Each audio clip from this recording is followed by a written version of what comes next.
Coming up in this episode of In Clear Focus.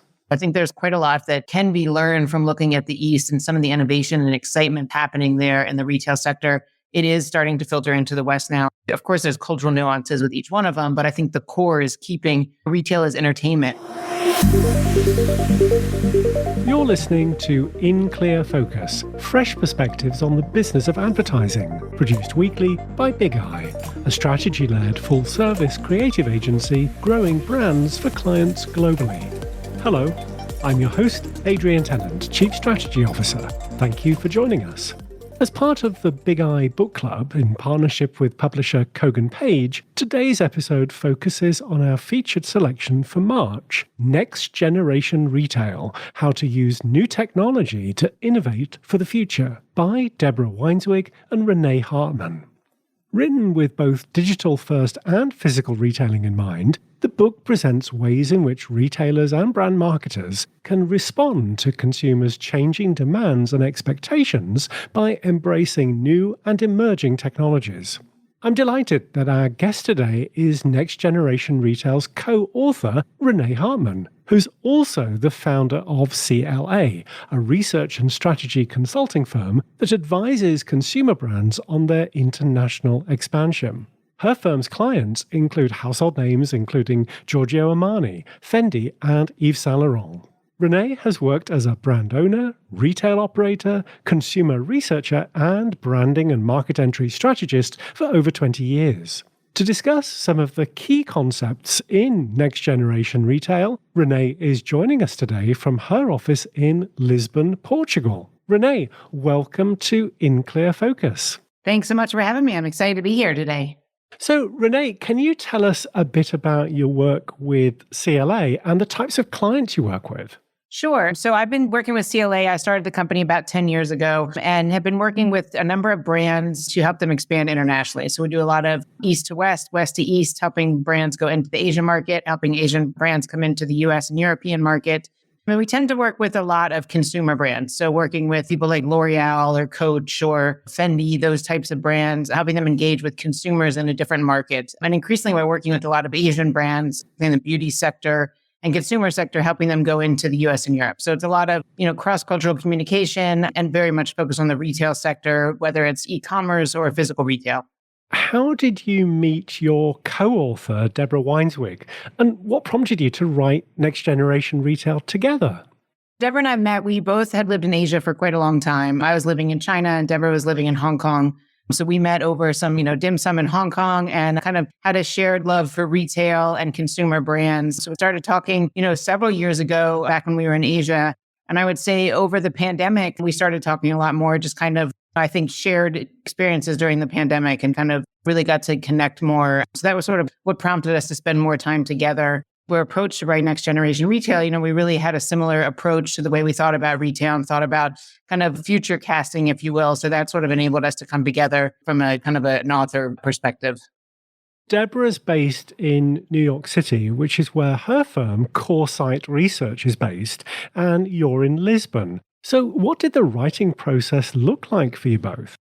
Sure. So we did a lot of Zoom calls, I would say, a lot of phone calls. And we were writing actually last year. So we started in the spring and wrote during the summer. So it also coincided with a lot of travel. So at some points I was writing, I did interviews from a sailboat, writing on my laptop in the boat. I was at a friend's 50th birthday party in Hawaii and they have pictures of me furiously writing in the background. So, it was a lot of, kind of shared interviews. And that's the great thing about, I think, during the pandemic is so many video calls and phone calls, it just became normal. In Next Generation Retail, you explore many aspects of the future of retailing, which you summarize in the 3x3x3 rule. Renee, can you explain the rule and how it helps readers navigate the major themes in your book? Yeah, I think, when we started looking at the book, we really first started with the consumer and coming off the pandemic. How has the consumer changed? One of the chapters, Deborah and I went through our own personal experiences during the pandemic and how that changed us as a consumer. And I think that's one of the things we hope readers will take away is thinking about, how have you changed your consumer preferences and habits? And I think all of us did. So I think we started with the consumer as the core, how both the pandemic and then just changing preferences and needs and technology is shaping consumer preferences. And as a result of that, we really came up with kind of this framework of 3 by 3 by 3. And so the way we think about it is retailers have 3 new things to sell. They have 3 new ways to sell them, and they deliver them in 3 new ways for the consumer. So we could talk a little bit about each one, but when we talk about 3 new things to sell, those are actually new products that retailers are able to sell. It's not just about products. They have new things they can sell, new ways to deliver them to the consumer from a channel perspective. And then the consumer expectations are really changing in 3 new ways. So I can talk a little bit about each one of them, but that's the way that we thought about it. Let's talk about the first of your 3 rules, new things to sell. Now, last year, it felt like new retail media networks were popping up every week. You have a chapter devoted to this in your book, but for anyone unfamiliar with RMNs, could you explain what they are and how you foresee them affecting brands' marketing strategies? Yeah, so retail media networks, what it really does is it turns the retailer into the media network itself, right? So if you think about, say like a grocery store or even things like using Instacart, which a lot of us use over the pandemic, it turns the retailer into kind of the media platform itself. So, when you think about it, the retailer is the one who has the consumers. The consumers come in, whether it's physical retail or whether it's online retail, and they're providing data to the retailer. The retailer understands what they're purchasing, what types of products they considered, and then they also have the ability to promote different products to them in a personalized way. So, one way I think about it, probably the way that I had the most experience with it was using Instacart. When I go on Instacart all the time, I see Instacart knows what I purchased before from that retailer. Those products are promoted to me first. There's new products that are suggested to me that are according to my liking. They're not just random things that are chosen to me. And I find myself using the products that they recommend all the time because they are things that I like. So I think, kind of puts the power away from traditional advertisers, like even things like Facebook and Instagram, and puts the data and the consumer interaction in the hands of the retailer. So it enables the retailer to come up with some new revenue platforms. So they're able to actually sell media, they can replace the advertising for brands. And it allows brands to have access to data that they didn't have from, say, Instagram or Facebook. This is really a retailer who knows what people buy, and they have a lot of data about the consumer and themselves. Well, if they haven't already, what are some of the factors that retailers need to consider if they're thinking about establishing a media network? We talk to retailers about this all the time. And I think the first thing that retailers really consider is, how do I do this in a way that's not invasive to my customers? I don't want to disenfranchise my consumers. I don't want to make them feel like I'm selling to them. So I think the most important thing for retailers is to really figure out, how can I do this in a way that's nuanced and doesn't make my customer feel like I'm selling their data or that I'm taking advantage of them. So I think that the way that we've seen it really work well is by just what I was just saying in terms of personalizing the information. So it's something that feels helpful to you versus feeling like I'm being sold out and given something that I don't want. The other thing that I think retailers consider a lot of is how to anonymize the data. So it's not that they're providing customer data away to brands, but they're providing insight. So I think those are probably the 2 key areas. The other thing from a retail standpoint where we usually tell people to start thinking about it is, a multi-brand retailer versus a single brand retailer. They're going to have 2 very different strategies for a retail media network. So multi-brands are probably the first place to start. If you are a multi-brand retailer and you're not doing retail media, that's probably the top priority, I would say, in terms of where you start to develop that strategy and how you bring that to life. And what about brands? In what kinds of ways can they, or their agencies, evaluate whether investing in RMNs makes sense? Yeah, I think one of the things that we're hearing from brands a lot is the cost of digital media and the cost of digital advertising is going up a lot. I think it used to be very easy for brands to just go on, like I said, like all the social media networks, use influencers, and they were able to generate pretty high returns right away. I think that those days are pretty much gone now. It's becoming a lot harder. It's more expensive. And those social media networks don't have as much data. So I think from a brand standpoint, if there is a retailer that does have a retail media network, how can you use them to, number 1, to promote your product, number 2, to learn more about your customer, and number 3, to personalize your offerings in a way that will really resonate with that target consumer. So I would definitely encourage brands to, and their agencies to really seek out retail media networks because it provides this sort of a streamlined way that can feel very natural if it's done in a good way. So I think it provides a deeper level of engagement than, say, some of your more traditional advertising methods would have. The second of your 3 rules is new ways to sell. US grocery chain The Fresh Market is one of the firms that's launched a retail media network. The chain has also seen great success with live streaming cooking shows from its stores and is reportedly set to offer shoppable advertisements during its broadcasts. Renee, you have a chapter in Next Generation Retail focusing on the rise of live stream shopping. So can you give us an overview of the current landscape and how US retailers and brands should be thinking about live streaming's potential? Sure. I mean, I think, live streaming is an area that both Deborah and I are really passionate about. It's something that we think is really the future of retailing when you think about blending the online and offline experience. So, I mentioned we both had a lot of experience in Asia. China is the behemoth when it comes to live streaming. It is the amount of money that is generated and the size of the market in China is just staggering. It is the way that consumers really understand products. They get to know them. They trust the live stream host. It's become kind of a form of entertainment. And it really has become, one of the most dominant shopping ways that people interact online. When you look at the US, it's still very early days when you compare it to a market like China. It's growing quite a bit. I think you're seeing all kinds of platforms getting involved, whether it's TikTok or Instagram or more traditional methods like QVC.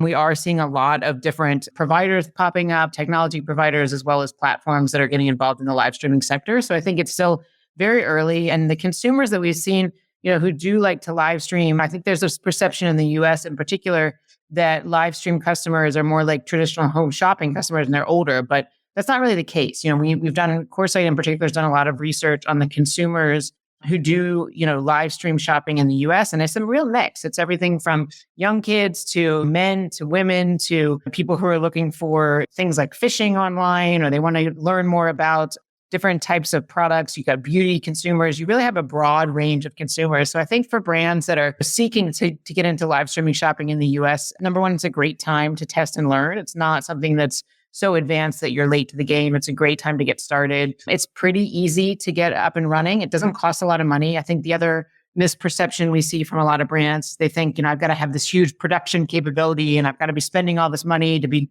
making commercial like video content. We found that's not the case. With Coresight, we did a live stream festival called 1010 last October 10th. And we had one brand that was on there. And one of the best selling brands we had was this very high-end cutting board company. And the thing that was really exciting is they took people back into their workshop and showed them how it was made. They showed them, what kind of wood is being used, how they put it together, really the behind the scenes. And that's what consumers are looking for, is they're looking for this really in-depth content and they want it to be authentic. They're not looking for overly produced commercial glossy content. They really want this in-depth content where they can learn. So I think that's another area that we've seen, it is pretty easy to get up and running. It doesn't cost a lot of money. And the other thing is it's a great way to educate the consumer. So you mentioned Fresh Market. And we've seen a lot of interest in the food sector in particular, because you can do things like have chefs on, you can do wine tasting, you can do cook-alongs. There's a lot of really fun content and engaging content. And, you think about the rise of even shows on Netflix like Chef and all the cooking shows. If you can make it so simple that you're watching somebody make a recipe and you can buy everything from your recipe right there in one basket in one click, that makes things a lot easier. And it's a way to really engage people and create these types of experiences where it is really that experiential shopping. So I think that's something that we really see is a new and innovative, like you said, one of the three ways to sell things. It's a whole new way to sell. And it is something that's pretty easy to do. And we think it's kind of a no-brainer for brands to get started. I mentioned that the Fresh Market plans to incorporate shoppable ads into its live streams. So do you foresee shoppable ads and social media influencers content converging in the future? I think so. I mean, I think that's one of the things. There's a company that we know called Neelio, which is an online, they're enabling influencers to become retailers themselves, right? So I think the next step is, influencers are not just about putting content out there, but, consumers really trust them and they want to get a curated selection of products that they have and really be able to kind of buy the products that the influencers are talking about. So we see it getting into that next level of how do you get to conversion? It's the same thing as live streaming. When you see the content, you want to be able to buy right away. So I think this kind of content and the overlap in between the two, whether it's an ad, whether it's a live stream, whether it's an influencer post, as long as it's engaging and interesting and relevant to the consumer, I think these are natural ways that the consumer is interested in it. I think the key point is the same as retail media network, which is how do you make it something that's authentic, that doesn't feel intrusive to the consumer and something they want to buy? And if you can do it in that way, then absolutely, I think that's where that convergence between content and commerce will become even stronger. Let's take a short break. We'll be right back after these messages. Hi, I'm Renee Hartman, co-author of the book Next Generation Retail, How to Use New Technology to Innovate for the Future. It's a practical guide to retail marketing tech, including live stream shopping, quick commerce, and retail media networks. In it, we show you how to create compelling content, drive conversions in digital and physical channels, and monetize data, all while maintaining customer trust. As an InClear Focus listener, you can save 25% on a print or electronic version of Next Generation Retail by using the exclusive promo code BIGI25. This code is valid for all products and pre-orders and applies to Kogan Page's free paperback and ebook bundle offer.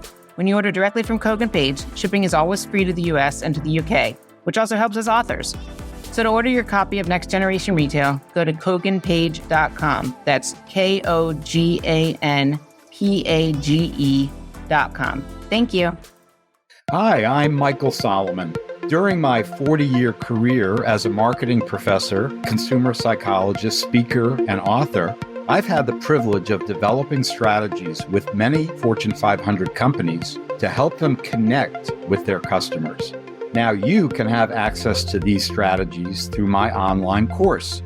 It's called Engage, How to Turn Your Bored Customers into Brand Fanatics. I'll show you how to apply years of research on consumer psychology to your brand or business. And as an InClear Focus listener, you can receive a $100 discount on your enrollment. Just follow the link in the transcript for this podcast on Big Eye's website and use the provided coupon code to take advantage of this offer.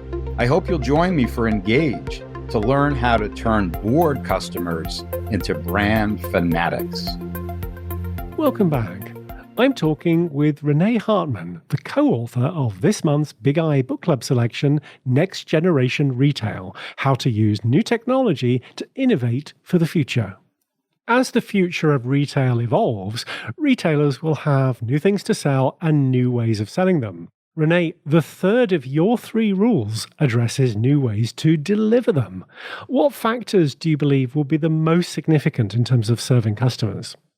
Yeah, we see 3 main ways. And this, again, I think when you talk about the consumers and how things have changed, number one thing we want consumers are wanting products that are sustainable, and they want the selling methods to be sustainable too. So sustainability is becoming much more important to the consumer. And we think the days of retailers and brands not thinking about sustainability at all are almost over. And consumers are really looking for that. So sustainable is number one. The next one is really personalized. So the consumers are really wanting a personalized experience. This is where I think the convergence of offline and online and all this retail data that we talk about, how do you drive something to a consumer that feels very personal to them, that's unique and relevant to them? And the third thing is experiential. I think that's one area that, when we think about COVID is a great example. It became so easy to buy everything online. So convenience-wise, you may as well buy online, but you're still missing that experiential component of it. And that's why everybody's going back to retail, right? They want the entertainment value, they want the experiential value. And for retailers, they have to be able to provide that. It's not just, I'm going to a retail store to buy something. It's not a functional experience anymore. It really has to become something that is fun, that's relevant, and that's entertaining, and is experiential. So those are the 3 things: sustainable, personalized, and experiential.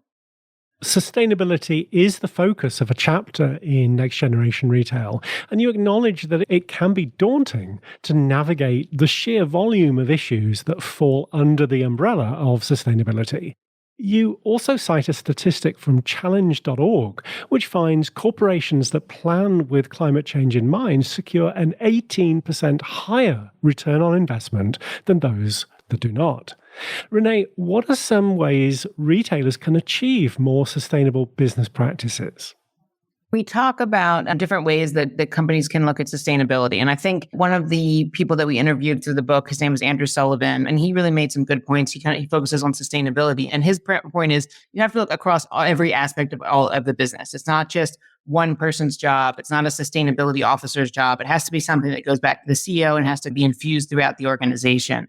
And so we encourage everybody to look at all different aspects of it. So in the retail store, it could be everything from looking at the types of lights that you have in your retail environment. How can you make lower energy use? How can you reduce waste in your packaging? We talked to another interviewee who talked about automated checkout and how that freed up time from the checkout person to go out and do shopping. And then when you deliver it to the customer, you're using routes that are using less energy. You're using electric cars, things like that. So even everything down to delivery can become a more sustainable option. And then looking at the product, we always talk about looking at the product backwards, right? Look through the circular part of your supply chain. Would people want to reuse the product? We're seeing retailers all the time are actually starting their own areas for resale of product themselves. So people who have used the product and want to sell it back, they're actually creating marketplaces for that themselves. And of course, obviously going to the entire supply chain, right? In terms of, how can you reduce waste? How can you reduce energy? How can you use better materials? We're even seeing, we have a chapter in the book on blockchain, and we're even seeing people use blockchain in sustainability efforts as well. So I think it's really, examining every single piece of the business and really just thinking through how can everything be more sustainable. And then we always talk about reporting it, right? One of the areas that we talked about is, some brands I think are a little bit shy to talk about their sustainability efforts because they're worried about greenwashing, they're worried about consumer backlash. But really, the more that you're reporting to your employees, to your customers, to your suppliers, it keeps you accountable. And so really having these methods to track your sustainability efforts. And of course, nobody can get there overnight, but to have an ongoing vision and something that's created from the top of the organization is really important. So sustainability, one of the things that makes it so hard, I think, is that it really can be affected through every part of the organization. And it really does take a sort of an organization-wide real mandate to make it become a reality.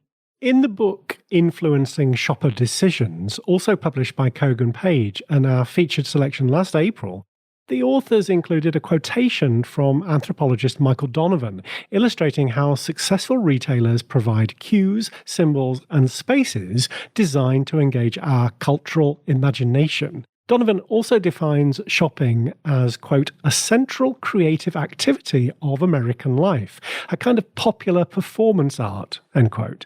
So I'm curious, Renee, as someone who works with brands on their international expansion strategies, what are some of the most important differences between markets in the West and the East in terms of the role that shopping plays in people's lives? Yeah, I think this is one of those areas where, shopping in the East, I think, was really ahead of shopping in the West. I think if you've been going to malls in Asia, even for the last 5 to 10 years, they were always more advanced than in the West, in my opinion. They were always more integrated. They were more omni-channel. Even take, one silly example like QR codes. QR codes have been popular in China for years and years, and that really enabled that kind of omni-channel experience. They only just became popular in the West as a result of COVID. So I think in the East, shopping has always been entertainment. It's always been something you do with friends. The malls are open late. You go eat at the malls. You go, you have full you spend hours in the mall. And that really becomes your entertainment.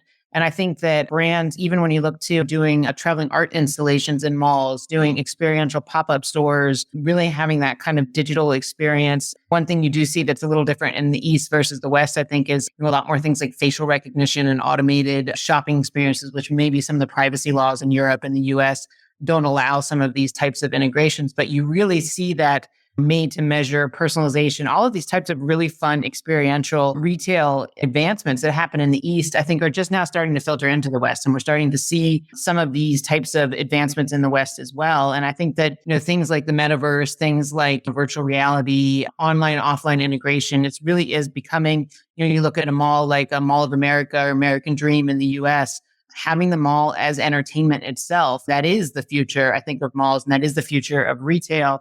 And I think a lot of that came from Asia and a lot of that came from the East. So I think there's quite a lot that can be learned from looking at the East and some of the innovation and excitement that was happening there in the retail sector. It is starting to filter into the West now. And I think that's where, of course, there's cultural nuances with each one of them, but I think the core is keeping, retail as entertainment. And I like the quote you mentioned about retail as performance art. In China, there are art malls. When you go into a mall, it is like a fun experience. You've got crazy statues and you've got interactive art displays. It is art to a certain extent. And I think that way of having it something that you can experience and feel is really important to the retail environment. Let's take a short break. North America's largest display of tile and stone, Coverings 2023, is coming to Orlando this April 18th through the 21st. Featuring nearly 1,000 exhibitors from more than 35 countries, at Coverings you'll explore the latest global trends, develop industry relationships, and experience transformative education sessions that'll bolster your competitive edge in 2023 and beyond. I'll be at Coverings recording an episode of In Clear Focus, and I'd love for you to join me.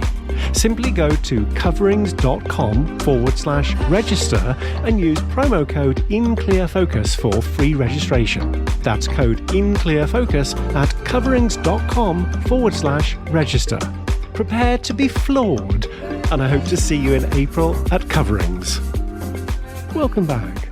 I'm talking with Renee Hartman, the co-author of this month's Big Eye Book Club selection, Next Generation Retail: How to Use New Technology to Innovate for the Future. What are some of the most important factors for US-based retailers or brands considering international expansion?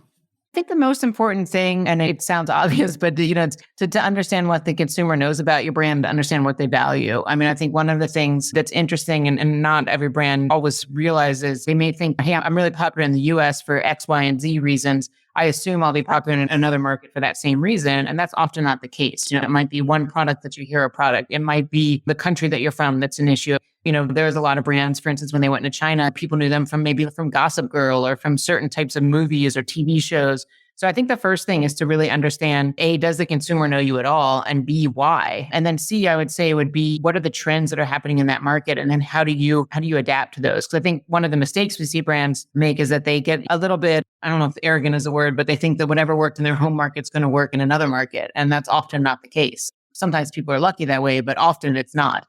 So I think really being able to understand how you can localize your branding efforts, how you can localize your marketing efforts in a way that is authentic and doesn't lose who you are. You don't want to change too much, really finding those nuances of what's going to connect with the consumer. Because I think whenever you go to a new market, the hardest part is creating consumer demand. Everything else is easy, right? Everything else, yes, there's new social channels and e-commerce channels and sales methods and government restrictions and everything. But if you don't have the consumer demand, the rest of it is irrelevant and everything else can be done. So at the core is really understanding, does the consumer want your brand and your product? And if they don't already, how can you make them do that? So I think that's really the most important area.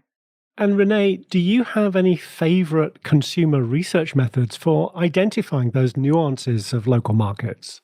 I think the best ones I've seen are ones that really connect with the consumers on the platforms that they use. So, I'll take China again as an example. Social media platforms in China are completely different than they are in the US. So you have areas like Little Red Book, which is a type of social platform that doesn't even exist in the West. It's almost like Yelp for brands, right? And so it's about, really understanding what people are saying about you and talking about you. So I think connecting with people, whether it's doing surveys on a platform like WeChat, whether it's going to areas that people are interested in. And I think also taking some of the cultural nuances in context. So for instance, in some markets, focus groups don't work as well. It's better to do one-on-one interviews because of some of the social dynamics. So I think it's really, also localizing the market research techniques and connecting with people in ways that are really relevant to them in their everyday life. A year ago, the metaverse, Web3, and NFTs were all in the news quite a lot. But in 2023, we seem to be hearing less about these topics. Renee, should retailers and brands still be thinking about them? Should brands be doing NFTs? This is something that I keep hearing from people. Are NFTs dead? Is it relevant anymore? And I think the answer is we definitely think that brands should continue to be using NFTs and engaging with the metaverse. I think sometimes these types of things like metaverse, NFTs, they go through fads and people become up and down with them. But I think at the heart of it, it's really about engaging consumers in new ways. I was just talking to somebody today about their kids using Roblox and how they're able to buy virtual items. And I think that it really is the future in terms of how young consumers can really engage with brands and find new ways to understand them, whether it's from metaverse experiences, whether it's buying digital items. I talked to another company the other day that's doing NFTs that's connected with phone numbers. So the consumer sometimes doesn't even know it is an NFT. So I think there's a lot of different ways that brands and retailers can get involved in the metaverse, and NFTs in particular.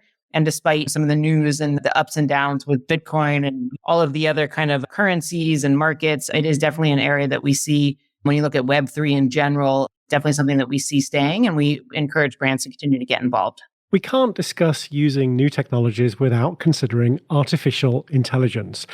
AI is certainly having a moment in popular culture, but in what kinds of ways is it already disrupting long-established practices in retail? There's so many different parts of artificial intelligence. I think what's getting a lot of press right now, obviously, is things like ChatGPT and like these types of virtual intelligence and artificial intelligence and how that's getting involved. But I think there's so many different things we've seen. We talk about the core framework in the book, which is everything from communication to optimizing pricing to rationalizing inventory and then creating experiential retail. And I think that's something, that we're seeing quite a lot, whether it's things like chatbots and every time you go online, being able to kind of get the quick customer service and the way that consumers are engaging with brands and virtual assistants, personalization that's coming through. I was actually just at Euroshop and I saw there was a company that was using AI to optimize pricing in grocery stores based on the expiration date. So I think you're even seeing things like how do you use dynamic pricing? How do you take data to make better decisions and optimize things like supply chain and inventory? So there's so many different ways. I think there's the kind of fun and creative ones that get the spotlight, but actually when you get back into supply chain and some of the real data intensive ways, it's how do you take immense amounts of data and then how do you process it intelligently in ways that maybe humans couldn't do before? I think that's where a lot of the power comes from, really disrupting the retail environment. You've included several examples of how well-known retailers are applying AI and machine learning to their operations. Thinking about the examples you included in the book, were there one or two that really surprised you or stood out?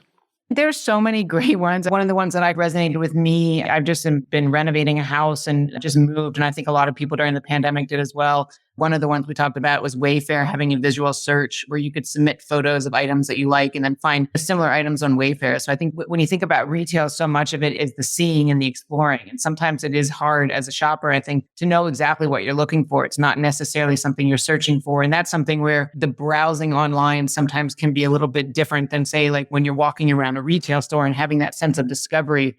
So I thought that was a really fun way to take AI and look at it from a visual standpoint, almost using different senses that you would use from online shopping. So I thought that was one just personally resonates to me because it's something I've been doing a lot of, is walking around furniture stores and vintage stores and trying to find fun things. And then I think obviously one that everybody has used a lot is chatbots and, the ability to, even when I'm just online shopping and things like that, whether we talked about Lowe's and Kroger's and Nike, but being able to create that really quick response and being able to answer people's questions and really streamlining the customer service experience for consumers is ways that I think are really making everyday shopping a lot better for people. Renee, what do you hope readers will take away from Next Generation Retail? The hope, I feel, is it doesn't need to be so complicated. I think people think about innovation and technology, and they sometimes don't know where to start. So I think one of the things that we really tried to do in the book is to be really practical about how can you do any of these, every chapter, every topic we talked about, whether it's NFTs or blockchain or online payments or supply chain or retail media. We tried to break it down into some very easy and tactical things that people can do to just get started. I think so much of this, it really is just starting out. Like I said, I was just at a trade show in Germany and the amount of new technology is overwhelming. I think it took up 20 different, huge warehouse rooms. There's so much out there. But it really just is about getting started, trying new things, seeing what works, making incremental improvements and then iterating. So I think that's the key lesson and the key area that I hope people will take away is, just dip your toe in and start trying things. It doesn't have to be revolutionary. They don't have to cost a lot. It doesn't have to be overwhelming. It's just a matter of trying things and seeing how they work for your organization. And I think the other thing is that every organization, every brand is different. And what works for one is not going to work for the other one. So I think really being able to have that test and learn mentality is really important when you think about innovation. If In Clear Focus listeners would like to learn more about you and your work at CLA or your book, Next Generation Retail, where can they find you?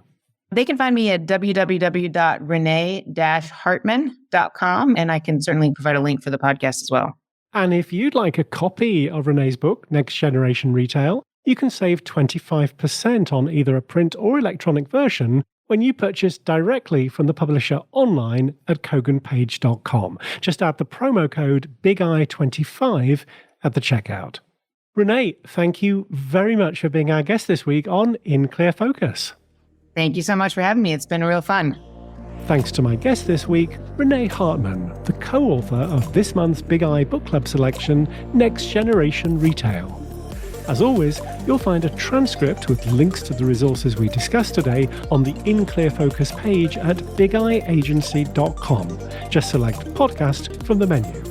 If you enjoyed this episode, please consider following us wherever you listen to podcasts and contributing a rating or a review. Thank you for listening to In Clear Focus, produced by Big Eye. I've been your host, Adrian Tennant. Until next week, goodbye.